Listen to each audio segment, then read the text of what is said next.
And these can only succeed if you manage to implement real transformation at institutional level, and if you manage to embark all your staff and students in this great adventure.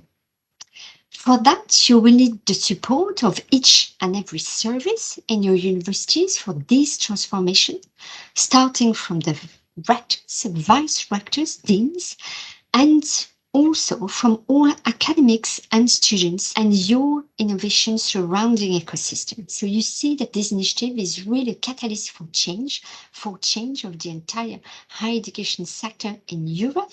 It's not easy. We are there to support you. We have a common objective, and it's important that we all work in the same direction.